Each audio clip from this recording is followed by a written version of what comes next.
You sharing it live in a group or on your personal?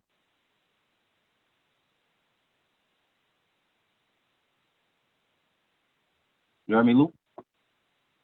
What happened? I say you sharing it live in a group. Oh, okay, I see it. Yeah, I got it on both. Yeah.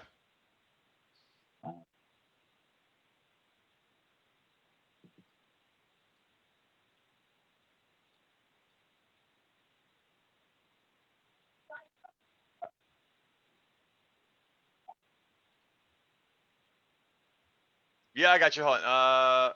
Hold on. Why is this? Did I not share it? Oh shit. There we go. Yeah, I'm sharing it live in the group. Yeah.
Yo, yo, yo, what is going on? Facebook Live here with Mr. Boogie McLean and Mr. Justin Schmeck himself joining us today. We hope everyone is having a great day today, and we want to talk about some football things today, especially with Mr. Justin here. But first and foremost, Justin, you are a fan favorite on the Evermost True New York Sports Facebook page. So we want to just get to know you a little bit. So why don't you tell everybody about yourself just for a little bit? Well, my name is Justin Philip Schmick, as obviously all of you know me. Well, let's see, I'm Correct. an SWM. No, just kidding. Right. Well, I like the Rangers. I like the Knicks. What else I like? I love sports. I love bullshitting with some of you people. And I'm just a lax dude. I mean, I'm just the guy that tells it how it is. I give you the facts, and you guys, you just continue to try to go against the grain and you keep failing. You keep losing. So All right, anyway, well, that's what I'm here. I'm here to explain myself. that's fair. And I mean, you could say that they're facts, but some people are going to say that your facts are actually fiction. But that's okay because you know what? You have a lot to say today, I know, and especially with yesterday's football games.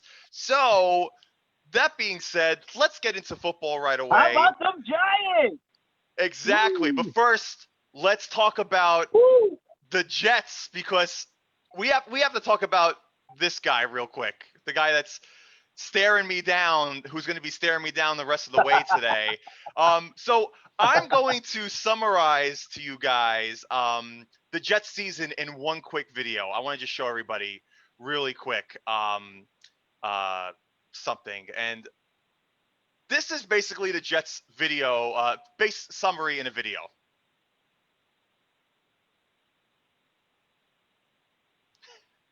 Wow, look at him. Now, I have to show that video because that was probably the biggest sack I've ever seen in the history of watching any football game live, okay? That was Joe Flacco getting sacked for 28 yards, okay? If that doesn't explain the Jets season, I don't know what the hell does. So, Justin, you're the guest. You're a Jets fan. Tell me, what is going on with your New York Jets and what is the problem? What is the problem? I believe there's many problems. You could start with the 1 through 53 man roster to begin with. You can Right? go right to the head coach. You can go right to the defensive coordinator, the ownership group. I mean, pick your poison. They suck. It's as simple as that. There's Well, really nothing to analyze when it comes to the Jets. I mean, Darnold, he tries his best. Flacco is trying their best. I mean, the quarterback is not the issue, or it at least ranks pretty low on the list of issues for the Jets. So everyone who wants to scream for Trevor Lawrence, if you give Trevor Lawrence this team, he's going to be destroyed. So, that's not specifically what the real problem is. The team is just a mess. Okay, that's fair. Boogie, Let me introduce something in this whole situation here. When I was watching this game, right, and then towards the end of the game, I'm looking at it. I'm like, yo, like, did anybody convert on the third down? And then after everything was over and the announcers was talking, not one team converted a third down to the fourth quarter. That means Miami wasn't even killing it either. So Miami wasn't killing it, and the Jets still couldn't do nothing. They couldn't score 1 point. 1 point. Like, I mean, I understand taking for Lawrence and everything, but if I was a Jets fan, I would be like irate. Like, I'm embarrassed. I would walk around with a bag over my head, bro. Like, how bad is this team? Like, seriously. Been there, done that, man. Not one third down conversion into the fourth quarter. When the backup quarterback gets on, that's when the first time you get a third down conversion. Oh, man. So, some interesting stats about the Jets game yesterday. They only converted 2 out of 15 third downs yesterday, and they were 0 for 12 up until the fourth quarter, like Boogie was saying. And the sick part is that the Dolphins scored 31 points, and they didn't convert a third down all game, which is kind of insane, which shows you how bad Jets defense is, right? Until the fourth, right?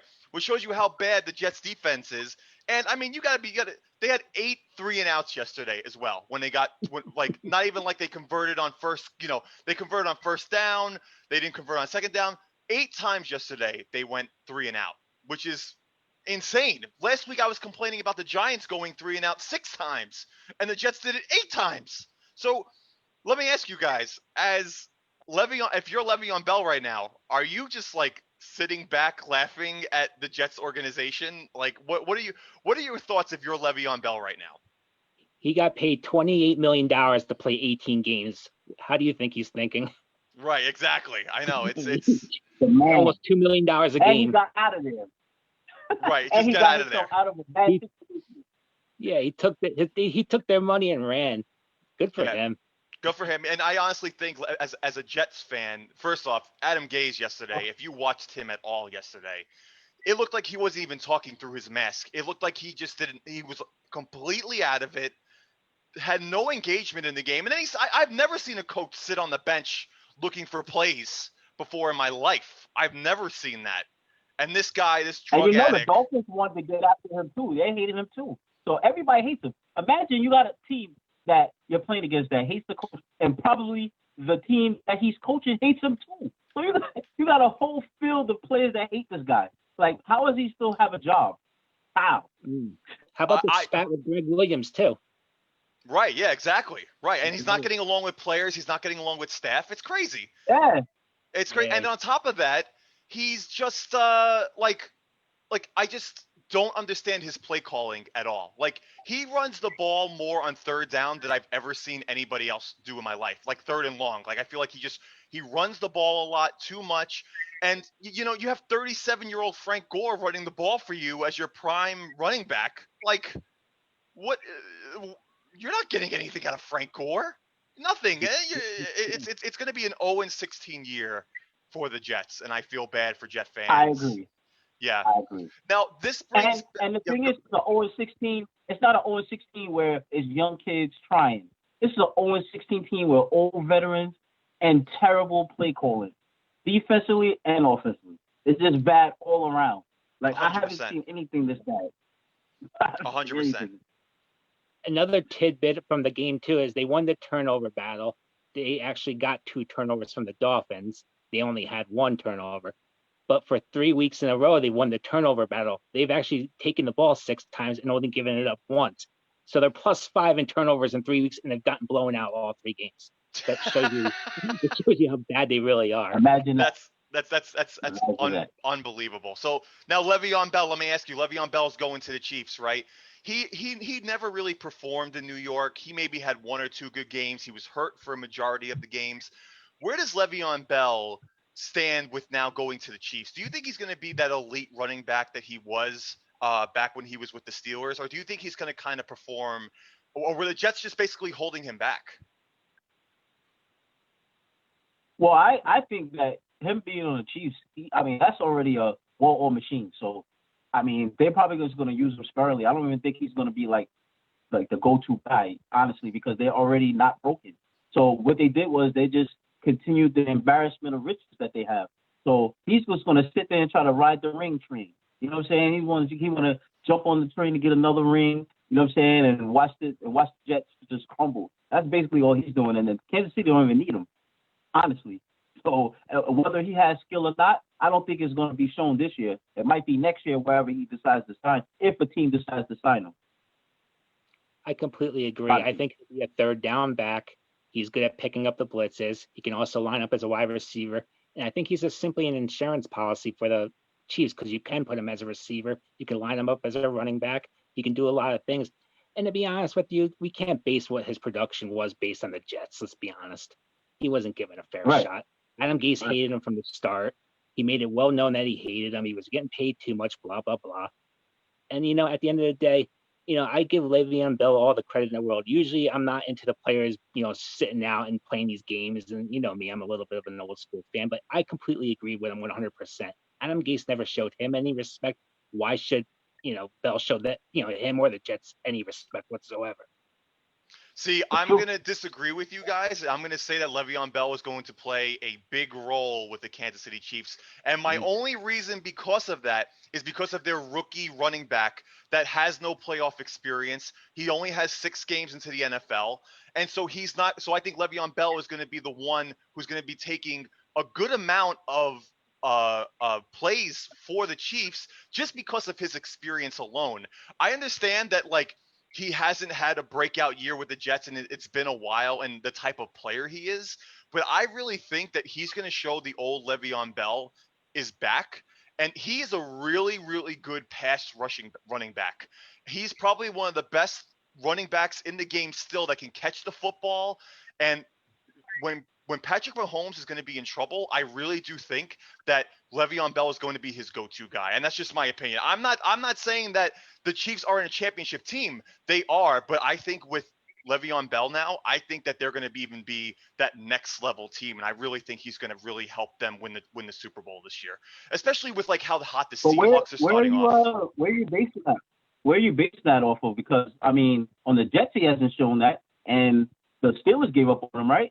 So, yeah, but Jets where you think that or something way back in the past? I'm going based off of that Le'Veon Bell is hungry to win. I think Le'Veon Bell thinks he has to prove something. But if you don't got the talent, Le'Veon Bell has talent, though. But put it this way, look at Robbie Anderson. Robbie Anderson is playing extremely well for the Carolina Panthers right now, and he barely did anything with the Jets last year. He was the Jets' _1 receiver at under 1,000 yards last year, and now he's on pace for 1,400 yards this year. So I think it just has to do with the Jets. He's a lot younger than Bell, and he was only on the Jets. We're talking about Bell, who the Pittsburgh Steelers decided they're not going to pay him because they had James Conner. So now the Jets have him. They signed up to this big deal, and now what? He still didn't play. He still was getting hurt. He still was a mess. I'm going to disagree with you there. The Jets play calling. It has to go with the Jets play calling. Running backs don't do play calling. The coaches and the quarterback do play calling. I really think that Patrick Mahomes is going to get Le'Veon Bell into this offense. And I think he's going to prove it when he comes in next week. You know what? Next week, when Le'Veon Bell is only $5,000 on DraftKings, I'm going to be picking him up all the time. Because I think between his catches and the amount of times he runs and gets the ball, I think it's going to be a good amount. I'm going to say he's going to be on the field at least 50% of the time, at least until he gets to know the play calling a little bit better. Oh, that's my honest opinion. Good luck on your draft picks on that. I think he's going to do well. In terms of DraftKings, the one thing you can guarantee is when he's facing the Jets, you're going to get 2 to 3 touchdowns out of him. So, you know for a fact. He'll be a part of that game. You know for a fact that he is going to go up to Andy Reid and say, "I need the ball," every single time. Yeah. Every single time, I need the ball. First thing, go with the one line. Mahomes is not throwing that. I want you to let me run. Yes, everything. 100%. Let me throw it. Le'Veon Bell has a throwing touchdown to Antonio Brown when he was with the Steelers. Let him throw it. He might play defensive back on that game for all we know. That's so true. So true. Okay, so next topic real quick because we are talking about the Jets.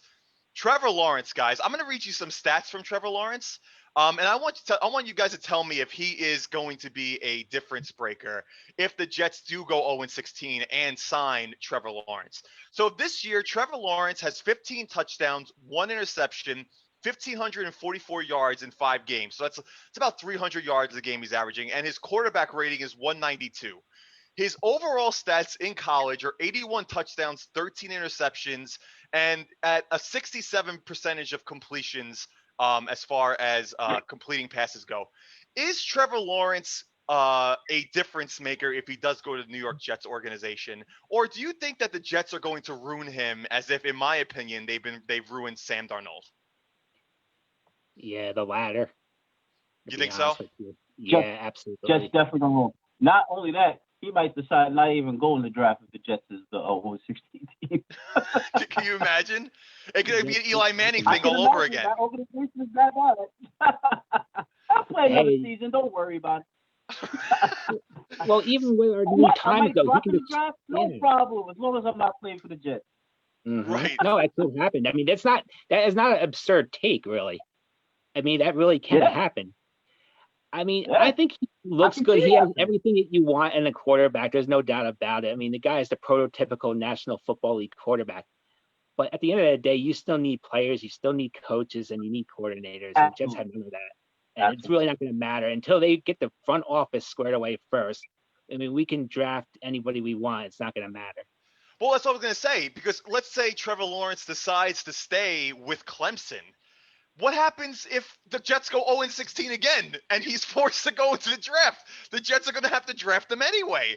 So my thing is that this team is going to be a bad team under Adam Gase, under the GM, under ownership. They got to get their shit together because it's a bad look for New York. When you're a team from New York, your expectations are always high. This is not the Detroit Lions 0-16 team. This is a New York 0-16 team. And that makes it even worse, in my opinion, because no one gave a shit when the Detroit Lions went 0-16 5 years ago. No one gave a shit. They're like, oh, yeah, it's the Detroit Lions. Who gives a shit? This is a New York football team.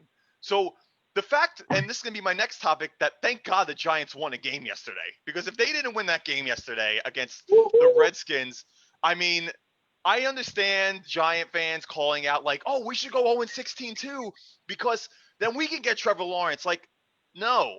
Like, I would love Trevor Lawrence, but I think Daniel Jones yesterday showed some backbone a little bit. I know it was against the Washington Redskins, but he did show some backbone. But I can tell you guys right now, and we can talk about this, I did not want him to have the ball with 5 minutes to go in that game. Like, thank God we got a defensive touchdown on that, and Kyle Allen dropped it and fumbled it, and we scored. Because I honestly think if that didn't happen, we were losing that game yesterday.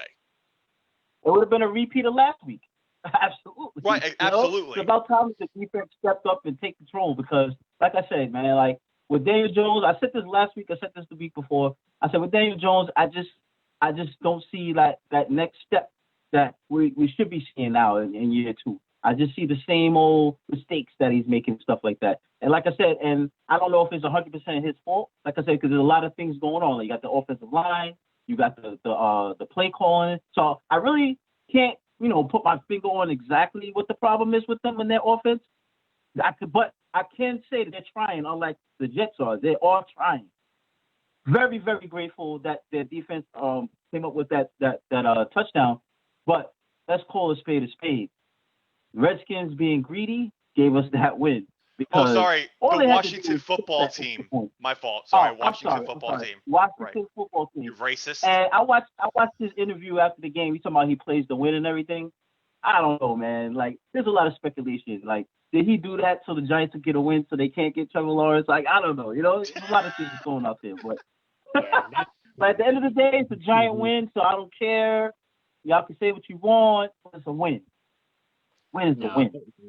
No, I completely. When he went for 2 points there, they spotlighted how the Washington football team are awful in short yardage situations. A 2-point conversion is a short yardage situation. So you're putting your team out there in a situation they suck at. So I didn't like the whole, it's just Riverboat Ron being aggressive and all the crap that the announcers are letting us know about. No, it was a stupid move. It was a horrible coaching decision. and the Giants were the beneficiaries of it. Yes, Yeah. the only thing, a lot Yeah. of people were saying that the reason why the Washington football team went for round 2 is because they don't respect the Giants. I don't even want to say it's that.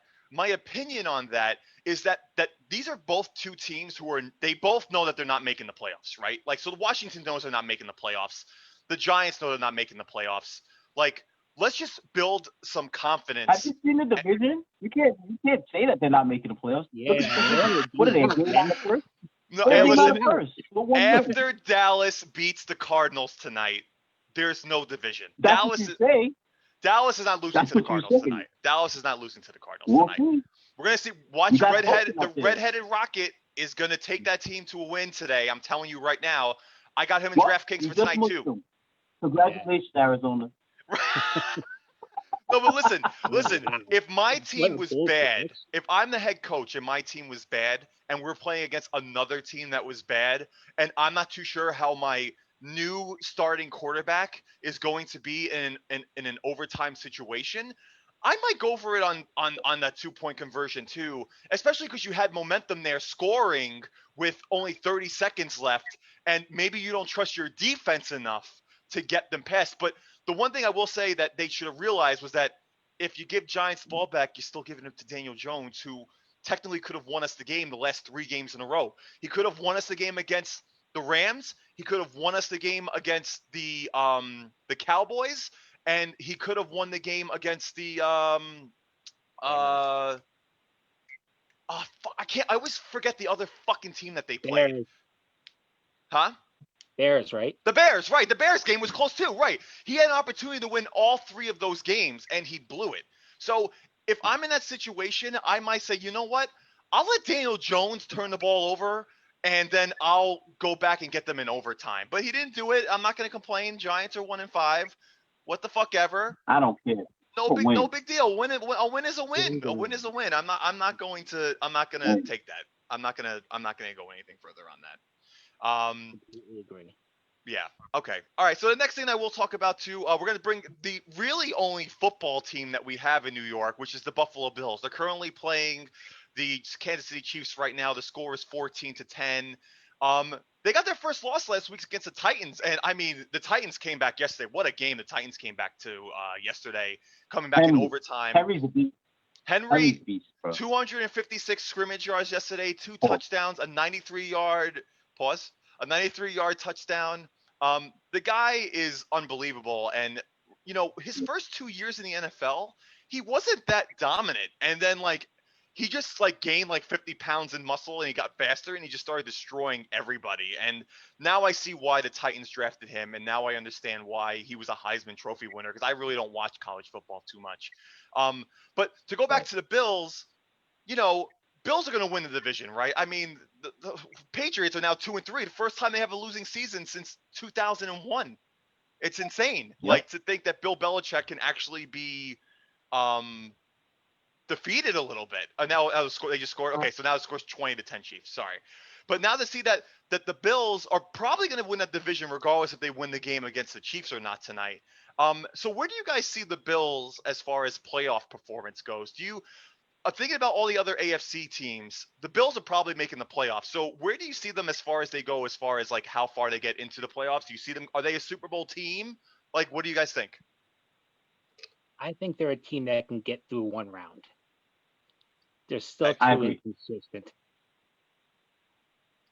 Okay. Their defense has to step up, because in the past, their defense was a lot better. Now their defense is a little shaky. I mean, they're a solid team, definitely, for sure, but they're not in a strong division, so obviously they're gonna make the playoffs off default almost.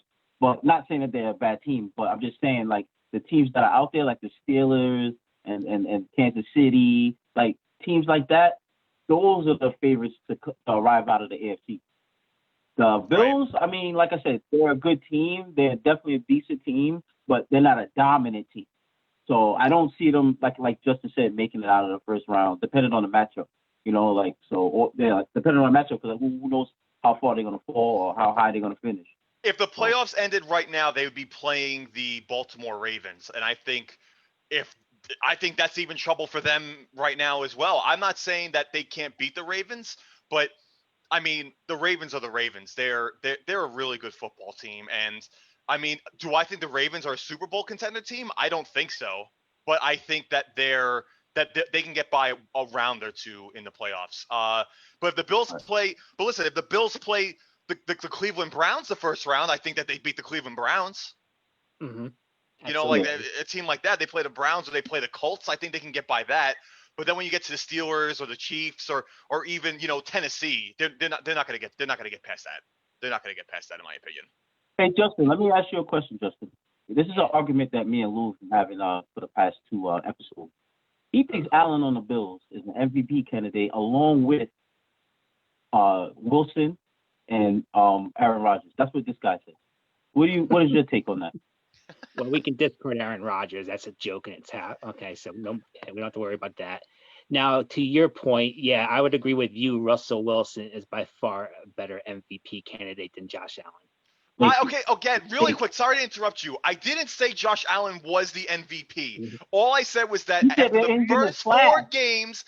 the first four games of the year, he could be considered MVP based on his stats and the Bills being 4-0 at the time. I didn't say that he was. I said that Russell Wilson is the MVP of the league right now. Stop it, Boogie. Boogie, the guy was 12-1, 12 touchdowns, 1 interception prior to last week. Are you kidding me, Boog? Stop. He's now 13-3, 13 touchdowns, 3 interceptions. Justin? Well, guys, Justin, we do the competition. You call it like how it is. No, 100%. If you're just going by statistics and everything else, Russell Wilson is clearly the MVP right now. No question asked. So, Boogie, you're right. It's not going to be about opinion either. You're simply right. I mean, we don't have to do this. Well, I agree. No, it's not an opinion. It's a fact. Russell Wilson is just simply better.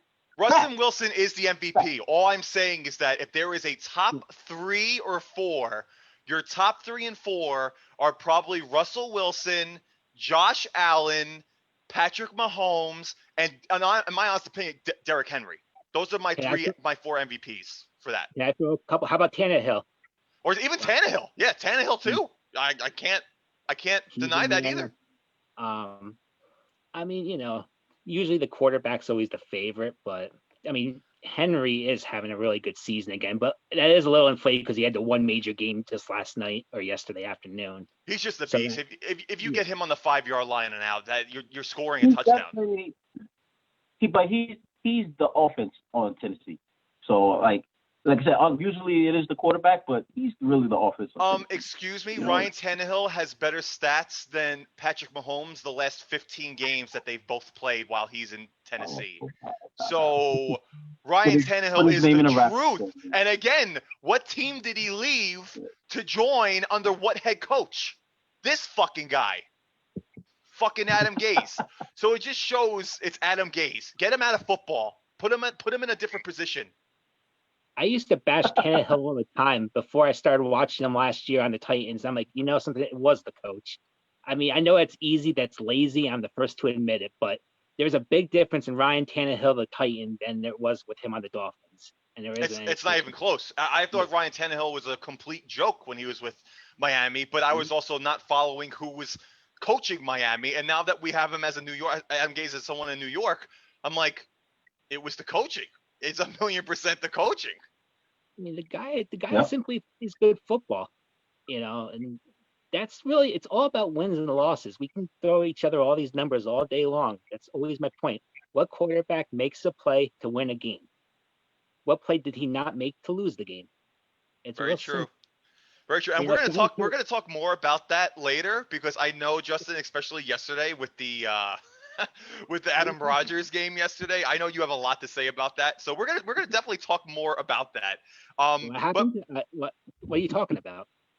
You you know exactly what I'm talking about. I went to the New York Sports to get my NFL briefing, and I didn't see a peep last night. So I figured maybe Facebook was down or something. Yeah, I think Facebook was having a little trouble yesterday with between Adam Rodgers yesterday. All right, so really quick, we're gonna go into baseball for a little bit. I want to talk about the New York Yankees. The New York Yankees released a statement that they are not getting rid of Aaron Boone. What do you guys feel about this? And do you agree? Do you disagree? Is Aaron Boone really doing the play calling, or is this more of an upstairs thing? Upstairs thing. I have no Think so? doubt in my mind. And why is that? Well, like I said, that's the general consensus of everybody saying that upstairs, but they're swearing up and down that they give their little suggestives, but they said at the end of the day, Boone has the final say. They also were asking they was asking all the other managers prior to him, and they all say, yeah, they gave the final say. So I mean, at the end of the day, it's who you believe. I mean, they could be lying. They could be lying saying that they're not doing it, but I mean, we could just watch the game. We see the decisions that he makes.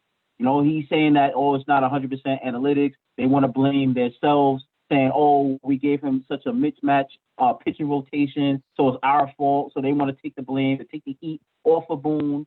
So, I mean, at the end of the day, it's a whole lot of speculation, and it's basically whoever we decide to believe, to be honest with you. But if they want to stick with Boone, they feel like he's not the problem, but they clearly have a problem. They have a problem with the budget. They got a problem with who they're going to put where. You know, that starting rotation is a major issue. So Yeah. at the end of the day, Boone is always, I mean, the coach is always the face of all the trouble, but, you know, you got to have the pieces that, you know, to win at the end of the day. Yeah, and as Chris Pito is saying right now, Pico, he's saying, and I completely agree with him, it's the starting pitching too. Like, you can't have Paxton. You know, Paxton, listen, when he was with Seattle, he was a really good pitcher, but he was always hurt. And of course, the Yankees pick him up. He's always hurt. Severino, always hurt. So right there, now the Yankees are forced to use a 21-year-old. You could say they were forced to use game 2 of that ALDS just to get them by, but it was the wrong move. Like I said last week, I really think Tanaka should have started that game 2, even though he pitched horrible that game 3. But it's about getting healthy, decent pitching. And now, like, Trevor Bauer is on the block. There's rumors that they might get Trevor Bauer. Great. He doesn't get hurt. I don't care what we get, but we got to get people who aren't going to be consistently hurt. You know, and in my opinion, 2 years ago, I was fighting with New York Met fans about whether or not the best pitcher in New York was DeGrom or Severino, and I was fighting hard. Clearly, you was wrong. Clearly, I was wrong. I was fighting for Severino I'm hard. glad you finally admitted. Yeah, no, yes, Jason DeGrom is the best New York pitcher in baseball. Not even hands close. down. No, listen. Garrett Cole, it's different. DeGrom was brought up Garrett from the Cole Mets. is definitely Severino a was good brought up from the pitcher, but stop Yankees. comparing It's them to different. It's DeGrom. not even the same discussion. It's not There even is, the same discussion. but there is a problem with Trevor Bauer. He doesn't get along with Garrett Cole, at least from the past they talk about when they were roommates. Well, if they want to win a fucking championship, they better get fucking along. They want You the know? paycheck first, dude. The championship, really? I get it. I get it. paid. Yeah, I mean, come on. Yeah. And here's the problem with the whole starting pitcher debate. They got Garrett Cole to be that guy to give him 8 to 9 innings, and there we are in the ALDS, and he was pitching great. We're taking him out after 5 innings. Right. Like, I don't care what the 3 days rest is and all that crap. He's there for 9 years, $300 million. Right. Yeah. Yep. Right now is the time. They win a championship this year. Behind him throwing 8 innings in that game, and that's the catalyst of their championship run. Then whatever he does the rest of his career wouldn't have mattered. He did come and he delivered a championship. But now we're saving him for later, I guess. But what's the point? So we can have, as the Yankees, they can have like fifth starters pitching as second starters. I mean, come on, it's ridiculous. And it's a baseball problem, not just a Yankee problem. Let's be fair. Yeah, no, it's definitely a baseball problem. And you know what it is that these ownerships see people not as people, they see them as investments. So what happens is that they don't want to pitch them so much because they think that they're going to blow out their arm. And then once they blow out their arm, that's the end of them. And then I just lost my investment and blah, blah, blah. Nah, fuck that. You especially Brian Cashman, someone who literally just said he's going to do whatever it takes to win a championship in New York again. You just got to keep pitching them. Especially, you don't have a great bullpen. Just pitch him. If he gets to 100 plus pitches, I get it. But I think when he got pulled the other night, he only pitched like 70 something pitches, and then they pulled him. So it's just like, all right, like you could have let him go at least another inning or two. Like let him. He's there for a reason. He's getting paid $30 million a year for a reason. Just let him do it. Let him do it. It was an asinine move. I mean, the Yankees were really trying to play raise ball. and it's just ridiculous for the Yankees to be playing that way. Right. You can't play Tampa Bay baseball. And The Tampa Bay baseball, Nope. it's working. Obviously, they're in the World Series. Segue here, but they're in the World Series. But that 60-game season, and I don't want to play because I don't like to discredit anybody with what's going on. So I'm not going to sit there and go, oh, it's because of the 60-game season.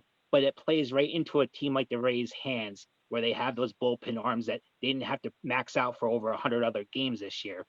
that's very So true now, too. yeah, so that's the thing. Again, everybody's playing by the same rules right now, so there's no knock on them. But that 60-game season benefited them perfectly, and the results are showing. Yep, and I gotta say, thank God the Houston Astros are not in the World Series. I would have been, I would have. They made it interesting, though. They made I it ain't gonna super lie to you, interesting. very interesting. Part of me as a Yankee fan was like, please let there be another team that lost a 3-0 lead, please, But part of me was like, but that team's the Houston Astros? Absolutely not. I'll keep the record. Fuck it, keep the record.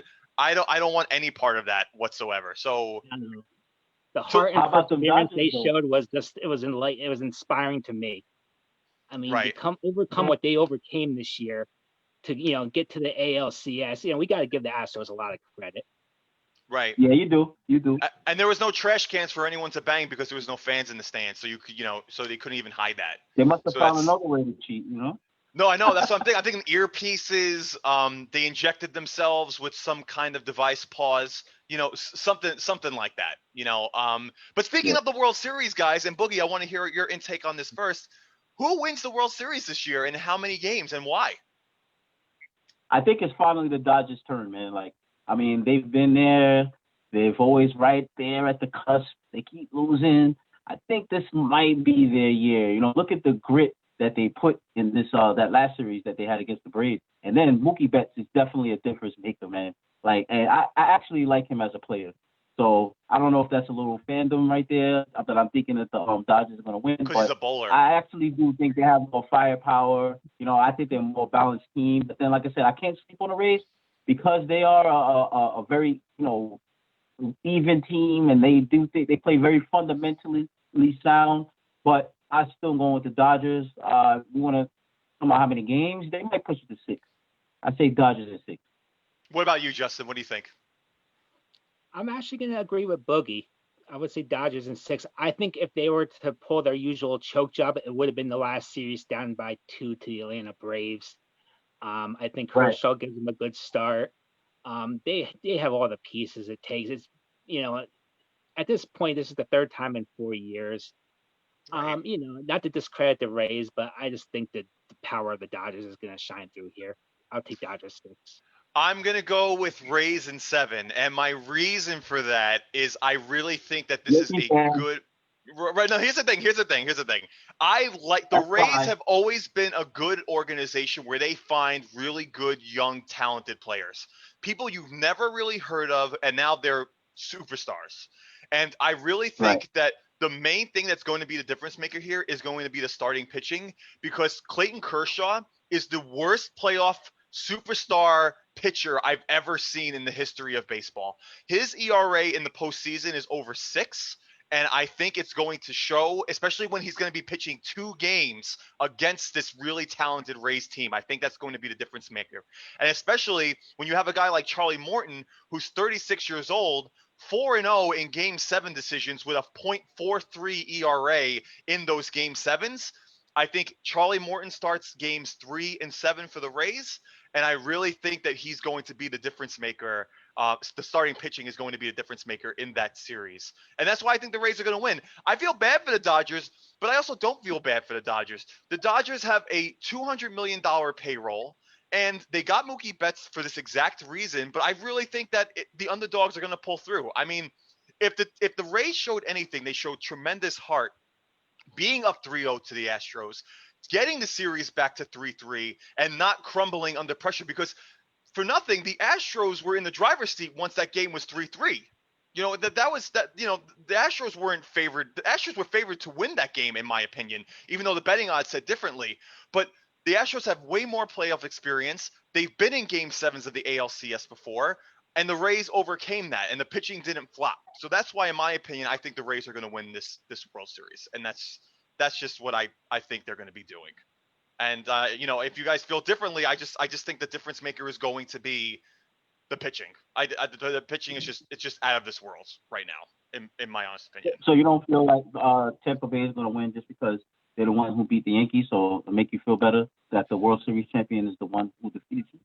No, I don't care about that. I am still semi-upset about the Rays beating the Yankees. If anything, I would want them to lose, but I want the Rays to win. They're a good young team, even though they're in my division. They're a good young baseball team. I really think they're gonna. I think they're gonna do well. I don't give a shit what you say. And as a Mets fan, are you happy that the Braves didn't make the World Series? Of course, I hate the Braves. You hate the Braves. Okay, right. So, okay, but even the Braves, very young, talented team. I would have loved to have seen Braves Rays, in my opinion. I would have loved to see Braves Rays. I would have hated it. I would have hated it. Why? I don't want to see the Braves in another World Series. I've seen enough of that in my lifetime. Thank you. I'm okay with the Dodgers playing the Rays. It's cool. All right, and Justin, what do you think? Are you glad that the Braves didn't make the playoffs? No, I actually. I mean, World Series. Reason, well, I don't get into the whole division rivalry thing and stuff like that. The Braves are an exciting team to watch. I mean, I'm a Phillies fan.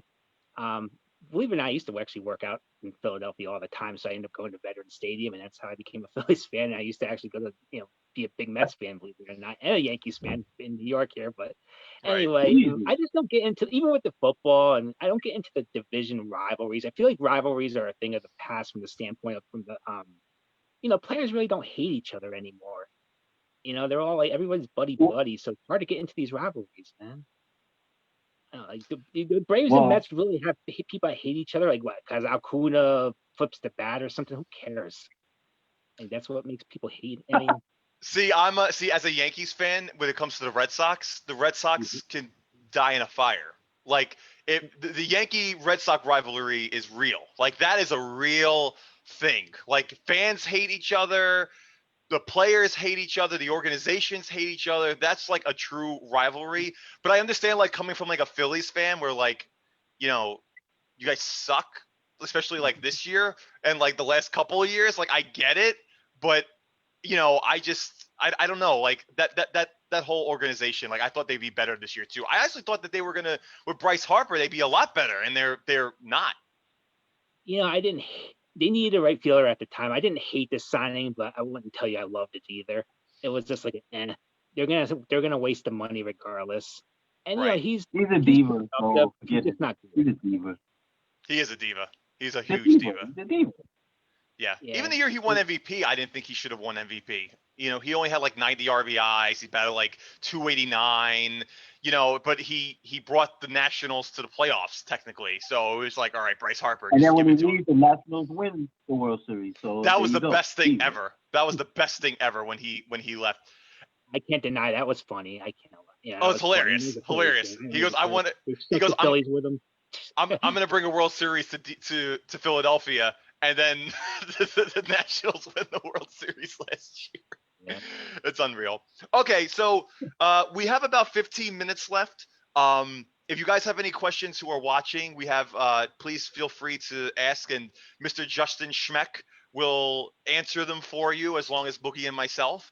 But I do want to ask, Justin, we have to talk about Aaron Rodgers a little bit, because as most people know on our page, Justin Schmeck is not a good a believer of Aaron Rodgers, and his statistics show that Aaron Rodgers throws it away a lot. He's not a big time thrower. Justin, explain to our fans why the hate so much on probably one of the best quarterbacks this decade. Oh, God, it's sickening to even hear you say that.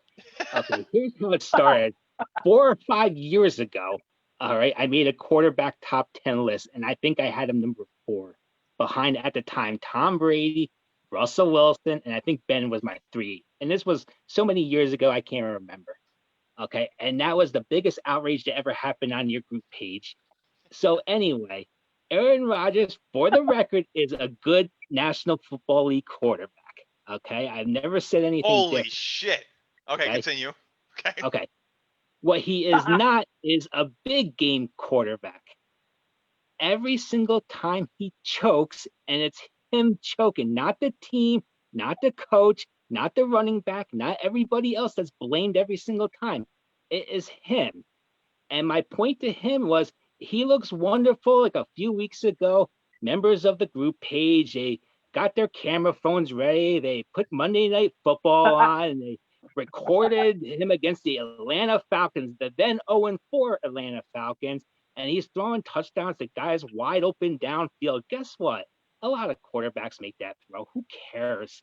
Okay. I mean, this guy is the greatest of all time, according to you. And No.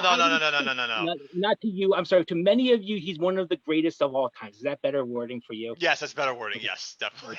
My apologies. I don't want to offend anybody. I mean, I offend enough people. So anyway, okay. So every single time we get these big games, yesterday, would you guys both agree? Yesterday was a big game on paper. Yes, yesterday was definitely a big game. Yesterday, Bucks and 4-0.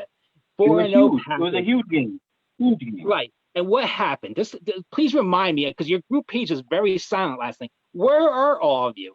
What happened? They were up 10-0, and then Aaron Rodgers tried to actually, in his defense, a throw he usually won't make. He tries to actually thread the needle on a throw, and it's picked off for 6 points. Then it turns into 7, of course. A couple throws later, Aaron Rodgers again throws into tight coverage. Again, a throw he generally doesn't make. And what happens? It's picked again. So because of Aaron Rodgers, they ended up down 14-10. That had nothing to do with the defense, the coach, or any of that stuff. And after that, he quit. Let's be honest, he quit. After that, he threw, I believe it was like 21 passes for 50 yards because he was just throwing short little underneath patterns, right, to make sure he doesn't throw any more interceptions because he doesn't want his legacy to get hit. And that was it.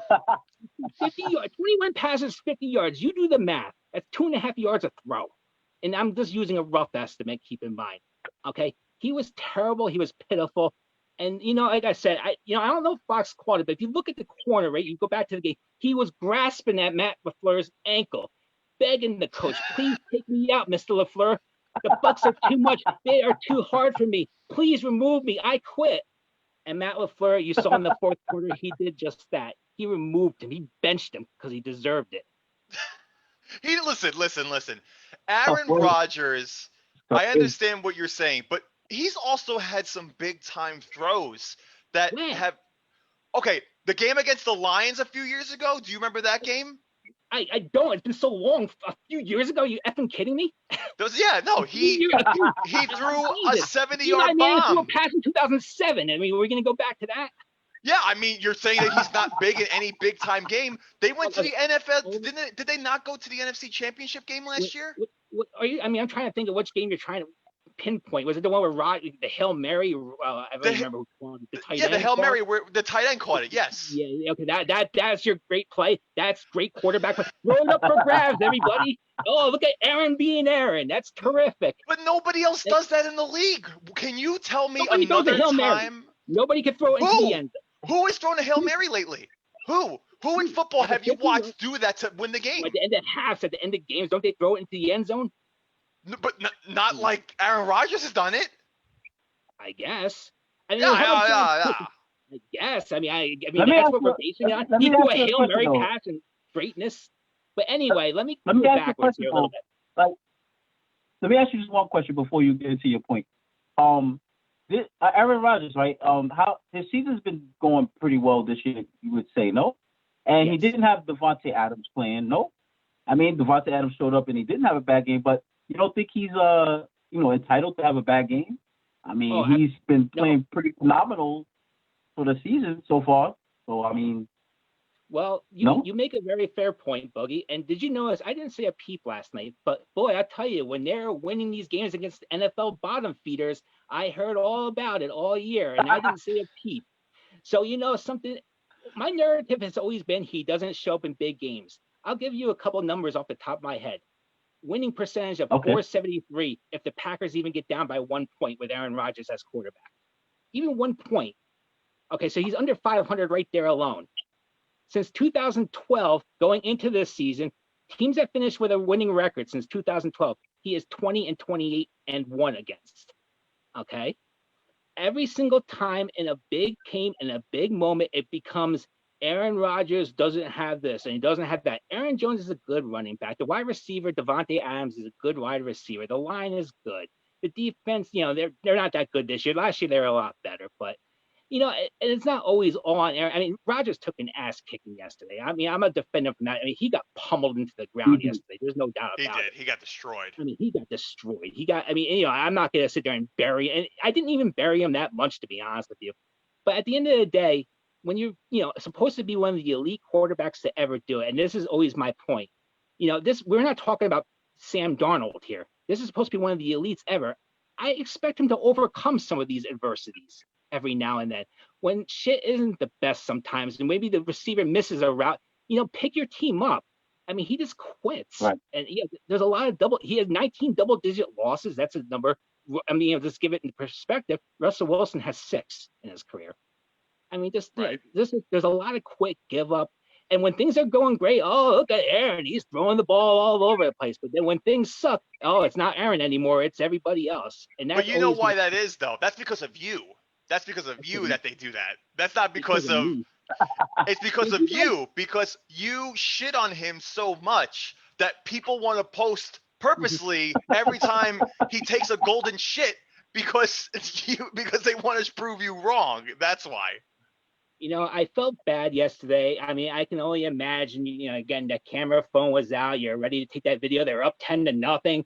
Show that no good troll, what a dumbass he is and all that stuff. And then just a little water started coming out of the eyes. Right?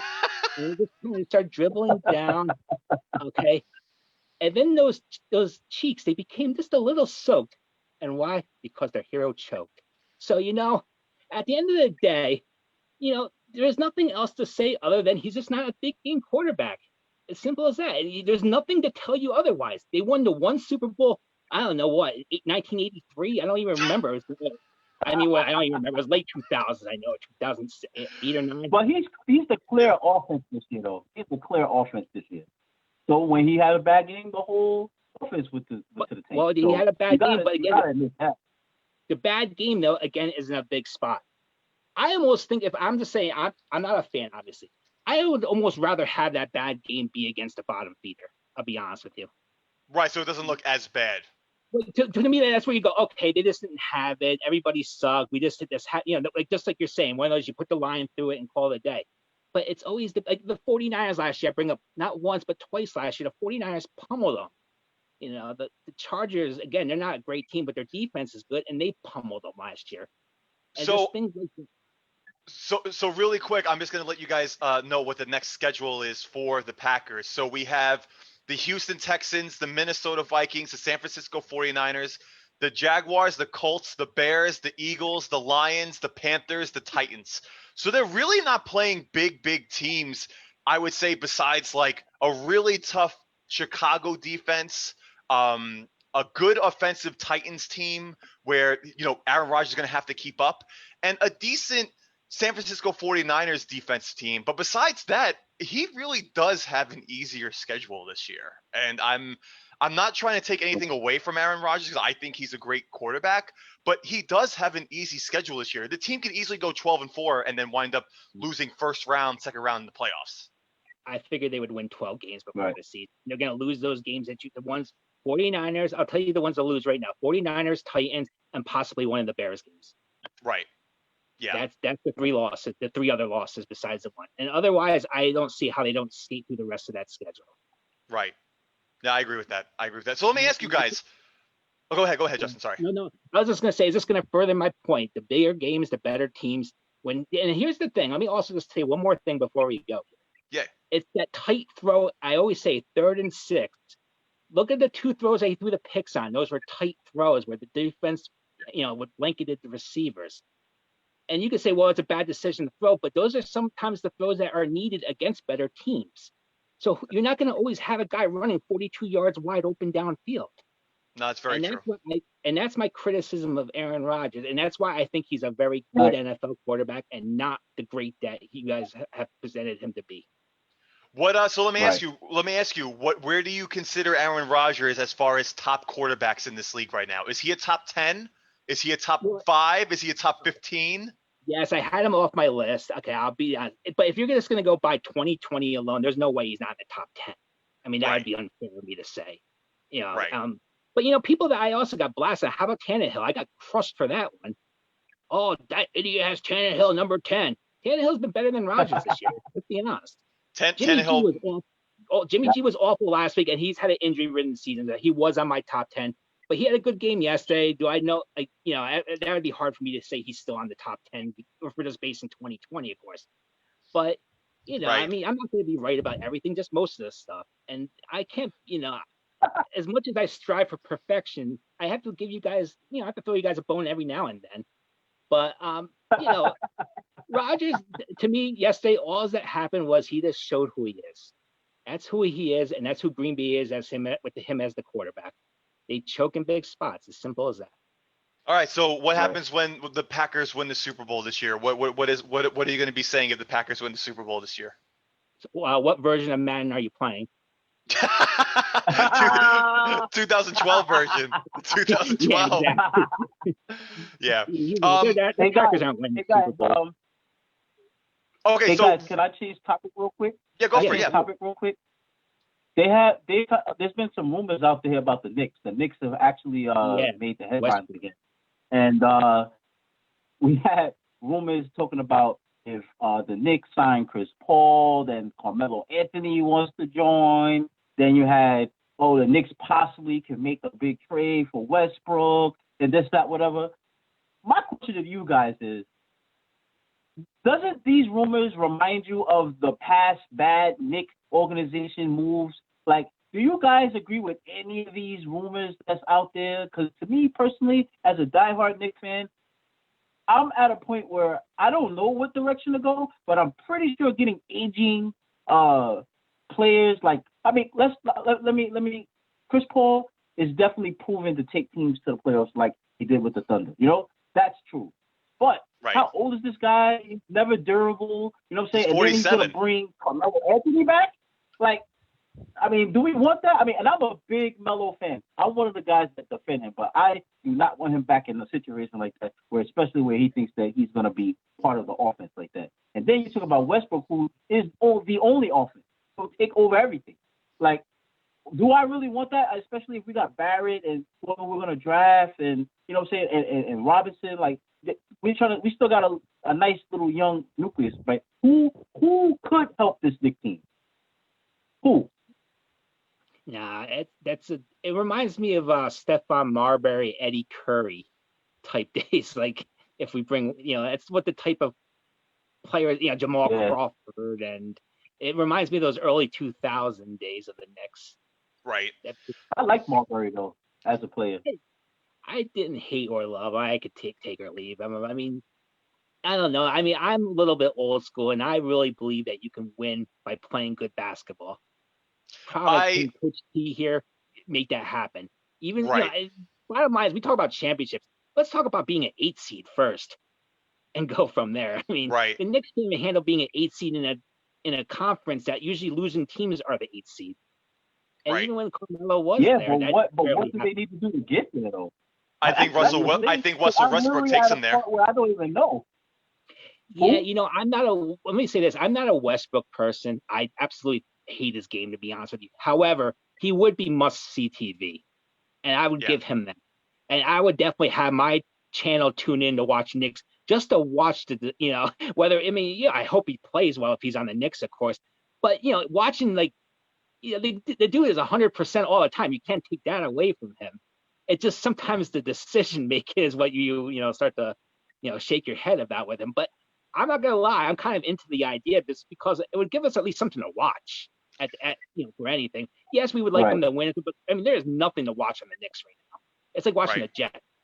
I mean, see, I think the Knicks, if you get somebody like Russell Westbrook, but here's the thing: if you get somebody like Russell Westbrook, you can't give up R.J. Barrett. You can't give up Mitch Robinson. You want to get rid of anybody. Get rid of Knox. Get rid of Randall. Huh? Get rid of Randall, please. Yeah, I'm okay with getting rid of. I'm okay with getting rid of Randall too. I'm okay with getting rid of him. I'm okay with getting rid of Frank Ntilikina. I'm okay with getting rid of him. I can't even pronounce his name. I think that Russell Westbrook will bring something new to the table, especially with the new coaching. And I think it will be I think honestly, Russell Westbrook will be a good fit for New York, in my opinion, because of his attitude. The only thing I don't like about Russell Westbrook is that he can't really grow a mustache. And that bothers me most about everything. Like when I see him and he has like these little half things, I'm like, bro, put some Rogaine on that or something, man. Like, I don't know what you're doing there. Just like stop growing it. Like, just don't do it. But I think he would be a good fit for New York, in my opinion. I think the team would still be bad with him, but I'm on board with it. I mean, Definitely, who knows? definitely. Maybe he could lure Anthony Davis over with him, and they could become the new dynamic duo. Oh, Yeah, that's just pipe dreaming, but of course, I mean, we're of not course going to it's dreaming. Yeah, Yes. that's definitely. I mean, I don't know. I mean, Definitely. Giannis is out there in a couple of years, right? Him and Giannis. Tom is now the Knicks still don't have a Giannis three-point already shooter. proved how he has a weakness. So, if he can't shoot, then he's a liability on offense. So he's definitely, I mean, as much as talent that guy has, he's definitely should be the secondary because he's not the go-to in a last-minute situation. 100%. You can't give him the basketball because all he can do is drive. And they already put a brick wall against him in the playoffs. So he needs a shooter. But you say all that and everything you just said is true, but boy, it would be nice to have some star power in New York. And that's the something way to cheer for. If we can have Giannis with his faults, we would take him in a second. Same way, even Westbrook, I don't even like the guy, in terms of a player. He's not my type of player. However, would I take him in a second? Absolutely. I can't deny that. Would you take LaMelo Ball in the draft? Would you take somebody like him? Yeah, I tell you one thing. I like Lonzo Ball. A couple years ago when the Lakers still had him and stuff, I was hoping the Knicks would find a way to pull off like a three-way, maybe give up Mitch Robinson. I think Lonzo's a lot better than people give him credit for. I mean, he's not going to be like a 40-point scorer. That's not his team. But he can certainly dribble the ball and facilitate an offense. I'm on board. I mean, if his brother is like him, I'm on board. Absolutely, yeah. If Lonzo Ball has a very, very good basketball IQ, and with someone like Zion Williamson on the team, you guys see some of the passes that Lonzo Ball has done with Zion alone. And so he has a really good basketball IQ. The 3 games that he's played this season? Right, exactly. But you know what? He looked like him and Zion have a really good chemistry together, and I think Lonzo Ball is a very underrated point guard. But you know what happened? The problem is that his dad fucked it up for him because his dad was hyping him up and, he's going to bring a championship to the Lakers. So people started resenting Lonzo because of LeVar. Right. You're 100%. I definitely did it. I'm the first to admit it. And I regret it looking back. And then I was like, he's in. I bit into all of it too. I'm not gonna lie. I fed into it. Oh, what an arrogant jerk and his stupid father. And I was doing that whole thing. And then I was saying, I started watching him play more when his rookie year when he was on the Lakers still. And he came into MSG. I'm not sure if you remember that game and destroyed the Knicks. And LeVar was in he was in the front row, of course. And I was like, damn, this guy's pretty effing good. So I started watching him more. And I was like, I'm wrong in this case. I even said, I was like, I just kind of hated on him just because of the antics. It had nothing to even do with that. Yep, exactly. And apparently his other younger brother, the one who's about to be in the draft, is supposed to be a superstar. So, well, that's what we're talking about, LaMelo Ball. That's what I was saying. Like, would you take him? I see Chris had said try to make a trade for Spencer Dinwiddie, but I mean Spencer Dinwiddie, he did well with the Nets with the talent that they had, but he's not the star power I believe that the Knicks need. He's decent, but he's not what the Knicks need. He's another Julius Randle. He's another Julius Randle. No. Julius Randle is a turnover machine, man. That dude loves going one-on-ones actually one-on-twos, one-on-threes instead of passing the basketball. That's the one thing I don't like about Randle. Randle could be a decent player in the right system, but in a system where he's the number one guy, he's terrible because he's done the same spin move every single time. Like, if I can see that he does the same spin move, I'm pretty sure NBA scouts know that he's doing that same stupid spin move, and then he gets a turnover, or when he tries to throw it at the last second when he realizes he's about to get blocked, it's another turnover, he throws him in the spin. The guy's terrible. Like, I'm pretty sure the Lakers were joyous when he was gone. I know he was on New Orleans after that, but I'm just saying, I know they were happy that he was gone because if he was playing like this, he was a headache. He's a headache to me, and it's already a losing Knicks team. Right. Very true. I agree. I like Julius Randle, but you're right about everything you say. He just can't be a number one. As simple as that. He's probably a good sixth man, or like to that was probably more his to that role. extent. So really quick, just to change subjects real quick, we do have a question if Frank Gore is going to continue to stay with the New York Jets throughout the year. I mean, listen. Oh, throughout the year, yeah. But yeah, I mean, no, listen, continuing next year, probably not. But let's just think of it this way. Frank Gore is 37 years old. This is probably his last opportunity to play any kind of running back football. So if he's going to prove himself, this is going to be it. But unfortunately, he's on the Jets, and the Jets aren't going to be taking him anywhere. I mean, the guy had 60 yards yesterday on 21 carries. I mean, it's barely 3 yards a run. That's not what running backs do now. So, well, is he implying that the Jets trade him? Is that what? Yeah, I know. It just says is Frank going to stay Is Frank going to stay with the team? I mean, I think he's going to stay with the team, but I don't think he's going to be here by the end of next year. He'll offensive coordinator for Adam Gase right now. Right, exactly. Like him and Gase. Listen, and again with Adam Gase, just to get back on that too, I don't know what Adam Gase has over this team that this team hasn't like tried something new yet. Like if you guys watched that football game yesterday, did you see how many times they cut the camera to the GM and how many times he was just like this? Like he was embarrassed to be a general manager of an NFL football team. Like that's how bad it was yesterday. No, I know. He should be embarrassed. He doesn't have football knowledge. He getting advice from Peyton Manning. Hey, Brian Gase. Yeah, this is the right move. Okay, no problem. Like he has a stake in the game. You know, listen to somebody who don't have a stake in the game, and now this happens. Yeah, but that wasn't Joe Douglas though. That was the Johnson family that took the advice from Johnson and all that stuff. So Joe Douglas is the GM, but at this point he's gotten the draft, he's gotten a free agent period, and he's let's be fair, he's also been a disaster too. I mean, the team just from top to bottom is a disaster. It's a train wreck. The GM doesn't have any allegiance to Gase, right? No, he didn't even hire him. It was the GM last year that hired Gase. Right. So I don't really see Gase making it after the season. They might keep him here because they want to lose. So they might keep him here the rest of the season, but I don't see them keeping him next year. And they're definitely going to get rid of him. I mean, a smart organization would get rid of him before the draft. You know what I'm saying? Like, unlike how it was done in the past. Right. There's a couple ways to look at it, though, and a little bit what happened last year with the Jets. They won 6 of the last 8 games last year going into this season. So by not firing him now, that could happen again. It most likely won't this year. But my point is, when you keep the coach, when instead of firing him earlier in the season, it can also lead to like fool's gold. The Jets are starting to turn around under him. We'll keep him another year. Right. And that's why these coaching moves is if they get rid of him, are the Jets going to be good? No. I mean, that's the easy answer. But at the same time, I don't think firing him would be such a bad thing to do just to get him out of the picture. But I actually am not convinced he won't be the coach for 2021. You think he will? I do. Wow. I mean, just as a long-time Jets. Keep in mind, I'm not saying he should be. I'm just saying I think he will.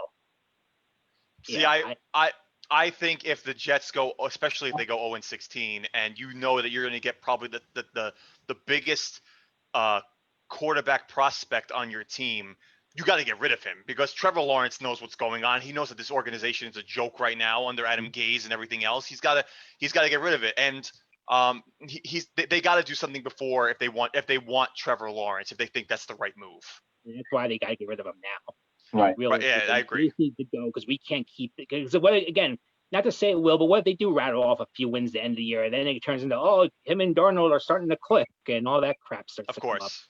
Right. And that's exactly what happened last year. And now it's just like, all right. So one more quick question that we're going to do that James Fielder wants to know. Boogie, when do you think that you're going to be selling the Knicks or the Mets organization? Do you plan on selling them anytime soon because you're so rich? Well, James Fiedler is clearly not well right now. We have a sickness going around. So I hope you feel better, James. I hope you feel better. So you don't know, Justin. Boogie is actually a secret owner of all these organizations because he's so rich. So but all right, that's good to know, Boogie. That's good. That's good to know. All right, I'm glad they're I all was wondering rumors. how you guys fronted the money to get me on tonight. To be Right, honest with exactly, you, right. Because Wow. Boogie's so freaking rich. All right, guys. Well, I, look, we are actually 10 minutes past because we've been talking so much, and our fans, we gave our fans an extra 10 minutes of show, so that's I, okay. We're allowed that. We don't get charged an extra fee for staying on longer, so that's okay. Um, but I Shout do. out to Robin. Shout out to Robin. How you doing, Robin? Nah, she said she said she didn't want to say hello to me, so fuck her. So what we're gonna do Hey, is hey, hey, hey. I do want to thank Justin. Before we end off, do you have anything else that you want to say to our true New York sport fans? well, I just want to say I appreciate the appreciation from all of you. Just want to Right, say thank you, and that's it. I mean, you guys, we're best friends forever. And that's right. why we're gonna We're be linked BFFs forever now. based on a Facebook. We're gonna be forever, guys. And I'm Right. glad I can teach you about football. That's all. That's all I'm here for. I'm just here to help you. And after yesterday's ridiculous performance from your hero, I mean, you guys can come to me. You can keep asking me questions and everything. He's not our hero. He's your He is your anti-hero. No, That's what it he is comes your down to. hero. I mean, it was sickening. The photos and the links, the tags. I mean, I get thousands of messages a day. I mean, God. And I mean, just because I'm so giving to my fans, I give back. All right, that's fair. That's fair. All right, cool. All right, well, Justin, we appreciate you being on the Justin, show with great, us today. great, We thank you very much. great show. We're so glad that we have a voice to a face now, and it's not just because legit. I didn't think you were real at one point because you were such a troll. So I literally pictured you in a cave, like underneath like a train station, like on your phone, like literally, like. So I'm so glad that you're legit, and I'm so happy that you joined us today on the show. Just remember, the pleasure was all yours. That's exactly right. Exactly right. All right, but from Boog and myself and Justin, we want to thank you guys all. Boog, you have anything else you want to say before we close out? Nah, man. Like I said, I just wanted to throw them Knicks in there because it's just a disaster show, and they're not even playing. So that's all I need to do. I just I really hope they get want to Russell vent my Westbrook. I really hope frustration. they do. Me too. I think it'd be good. I think it'd be a good fit for him.